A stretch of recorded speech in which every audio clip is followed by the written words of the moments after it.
let's see what we got here.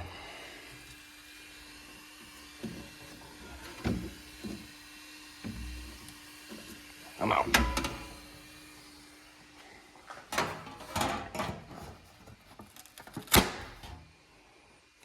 Nice.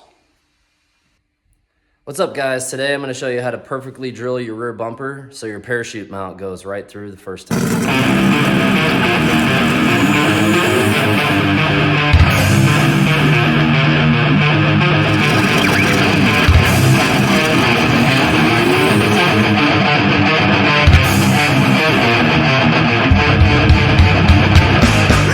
Alright, so we got to put a hole in there so that this bar right here perfectly goes through the back of it. I'm going to show you how to do it with a couple simple tools. First thing we're going to use is one of these laser levels. It has a crosshair on it, so it lines up vertical and horizontal level, and that'll help us get perfect alignment. The trickiest part about this is getting that lined up straight down the center of the car. And to do that, I hung a plumb bob off the center line of the chassis and I made a mark on the floor. And then I just left the plumb bob there. The next thing you need to do is line up with the center of this tube. And to do that, there's a few things you can do. I've taken some blue masking tape over this. So you got a surface to make a crosshair on, and then use one of these things. It's for finding the center of a circle. And you line it up with the two pins, and you draw a crosshair on there. I decided to take it one step further, just because I can, and I made this 3D printed little gizmo here. Just take a bolt, stick it through. Now I got a nice crosshair to line up on. And then if we, I spent a lot of time getting this lined up. Let's see if it's still lined up. We turn on our laser, and we have a laser line right through the center of the crosshair. And it's hard to see on the camera, but it lines up with that mark. And it also lines up with other markers I have down the center of the chassis. You can make the mark down the center of the car by measuring in between the tires or anything. Just get a mark ahead of this point down the car that you can line up on. That way, any distance between here and the bumper, we make sure we have a straight line going right to where we need to. All right. Well, the next thing you want to do is put the bumper back on the car. Make sure you got all your body lines lined up, because after you drill the hole, there's really no going back unless you want to have a big old hole in the back of your bumper. And then mine has like 1,700 Clecos that hold all the tin work and everything under it. So I got a few of those in the center to keep it positioned. And everything's lined up pretty good. And then put some blue masking tape on your bumper where you're going to drill so you can kind of save the paint. And mark it with a magic marker or your crosshair, and you should be ready to drill some holes. Next, I used an 1/8 inch drill to drill a pilot hole, and then a 1.5 inch hole saw. I poked a hole in it, and we can see we're lined up in there. So let's pop a tube in and see how it looks. And that right there is how you drill a perfect hole in your bumper. It slid right in. It's actually like real snug on here. And bolts right in. Easy peasy. Now, for all you guys that think that you'll never use this laser level, like I use this thing all the time, but I'm pretty fussy on having things lined up and straight with each other.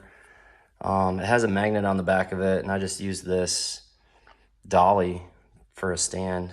You don't really need anything special, any piece of steel or jack handle or whatever you can use, but it's pretty handy. I'll show you some stuff that I've lined up with it. All right, let's say that your garage floor or shop floor is not level but you want the cabinets or the outlets on that side of the wall or that wall to line up with the ones over there, even though it probably doesn't matter. But shut the lights off and you can see the laser line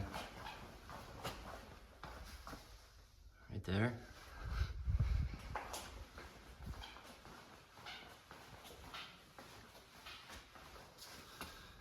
And right there, yeah, they all line up. But it's also helpful when you're trying to line stuff up in the center of your car or whatever you're trying to line up. Say your wife or girlfriend wants you to hang some pictures on the wall and they want to be in a straight line or straight up and down, you can do that too. So they're actually super handy and pretty cheap. You just got to watch out because they like to flash you in the eyes.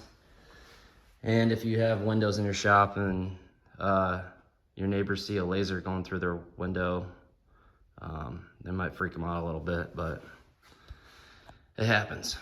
Some more updates on the car is getting the rear end pretty well lined up. As you can see, I've got some tin work done on the bottom. I got the tubs completely mounted. Scallop strips hold all the body and everything now nice and stiff. These tubs are super sturdy. Some of the tin work underneath might be a little dark, but everything should direct the air right out the bottom of the bumper. And there's a bunch more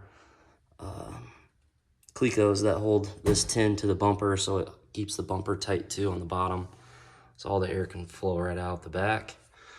Got shock mounts on, kind of mocking up my street fuel tank and how I'm gonna run hoses. Also built this probably overbuilt hitch. I made a receiver hitch that unbolts with 4 bolts up here. It's got a tube across, and then it's got an 1.5-inch receiver on it, and it pops out real nice underneath the center of the bumper there. So then I can have a hitch come up, and hopefully I'll be able to trim this back enough so that the ball's gonna miss it. So I can leave all this attached all the time, and then build some kind of structure out here to hold the parachute bags. That's the plan. But yeah, getting the back of this thing sorted out. Another thing I made to be able to access the parachute mount, bolt, and other things up in here is I had this plate laser cut with built-in Zeus fasteners. So I'll be able to pull a little plate out of the back there if I have to get in there and work on anything, because it's kind of hidden up behind the bumper. Up inside of here, to mount the front of the tub, I had to run this piece of 1/2-inch chromoly across. It's got a scallop strip that holds the tub, and then there's a scallop strip welded to the top that lines up with the top of this bar, so I can be able to run a panel here. But I think I have finally, after last night, all of the scallop strips mounted in the rear of the car, and we're getting closer on the back. Get my stool. But this is a fuel cell for street driving. I got this Rhodes race car double fuel pump hanger. It's gonna have 2 255 fuel pumps in it, and then a Corvette regulator. I'm gonna mount the Corvette regulator down on the back, on the bottom of the tank. And then this is a float. So I know how much fuel we have when we're driving down the street. It's only about a little over 10 gallons, and that's about 1 inch from the top full. I figure if we get 10, 12 miles a gallon, 100 miles in this thing is plenty. And we're gonna wanna get out because it's hot, loud, and they don't ride very well. But to be able to pull the fuel tank out, I'm gonna put an auxiliary switch to be able to run the second pump. It's also a spare, but I'm gonna have a hose on this so we can pump the fuel out of it if we have to, if it's too heavy to pick up, because 10 gallons of fuel plus all of this, that's like 80 pounds. So be able to pump it out to lighten it up if we have to. I also have these hairpins down here. The whole tank sits on these rubber grommets. So there's 4 pins, and you pull the clips out and we can yank this whole fuel tank out. So you can pull weight out of it. It's not gonna have a rear firewall, so I'm gonna have to take the tank out of it anyways for safety reasons. I don't really wanna mess around putting a firewall in the back of this thing because it's just gonna be in the way. And I really don't like how they look in a hatchback. So, but yeah, you can see all the work done to the back here. I had to trim off the bottom of these quarter panels and then add this flange so I had something solid to mount to. These cars, both sides are different, like they're not symmetrical, so had to cut back into some place that I could get it so it was the same on each side because the floors are so different. But all that spot welding is hidden behind these plastic pieces, so you can't even really tell. The paint was pretty decent on this thing, but just all this fab work and then me ruining the front fender. Like, I'm probably gonna have to paint it eventually anyways, but I was trying to avoid burning through the paint, so I kept it hidden pretty well. Same thing with up in here in the back of the rockers. Had to trim all this stuff out because it was just gonna be a catch-all for gravel and other crap, so I didn't want that to be full of stuff and then do a burnout, throw a bunch of rocks in it, and then take off and dump all the rocks right in front of the tires. So trimmed all this back, cut this ball all off, made this plate that fits down inside of here, and boxed all this stuff in. And then I needed to come up with a way to seal off the chassis to the body. So made these plates here and just tacked it all in. And then I'm gonna seam seal it all up. But the whole car is held together before with spot welds, so I'm not too worried about anything breaking off. Just need to seal it up for smoke and water tightness since this is gonna be driven in the rain, I'm sure. So trying to take that into consideration. But yeah, we're getting the back pretty well dialed in. It's pretty exciting.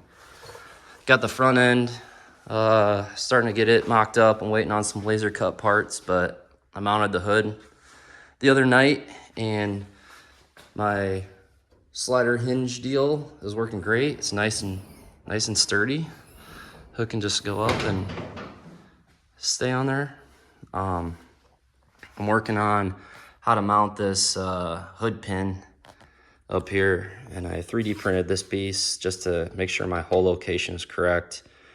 And I'm getting a laser cut piece that ties into this fender and comes across here, and then run some tubing down to the tree underneath, which I started, but still working on, waiting on some parts. So I'll do a little bit, design some parts, wait for them to show up, and then move on to other things like the hitch and stuff like that. Just trying not to be stuck at a standstill.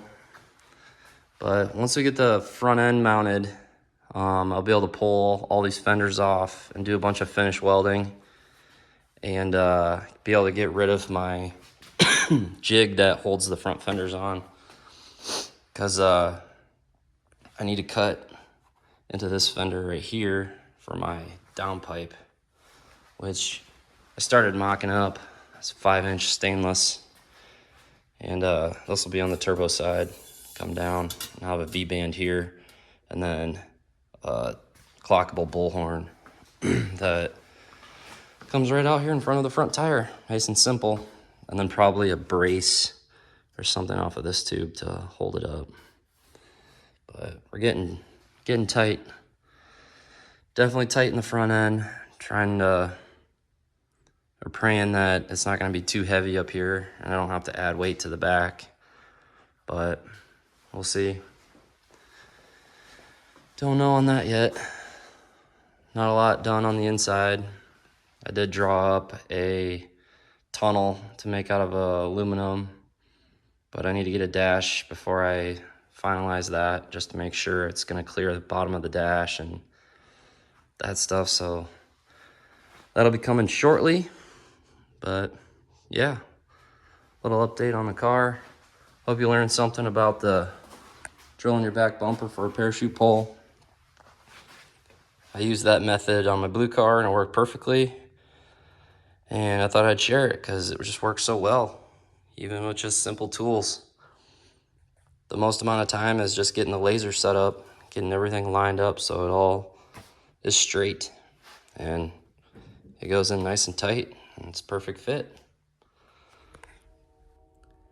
All right, guys, thanks for watching. The last video did super well. Got almost 700 subscribers total now. I guess the next goal is 1,000. And almost 10,000 views, which is crazy. I can't believe that many people want to see this thing, but hopefully you learned something, and I'll try to keep working hard and give you something to update on. Got a lot of stuff in the works, so hopefully we get some fire in the pipes this summer. That's my goal. I think it's gonna happen. My list is getting shorter, so thanks again. See you next time. Bye.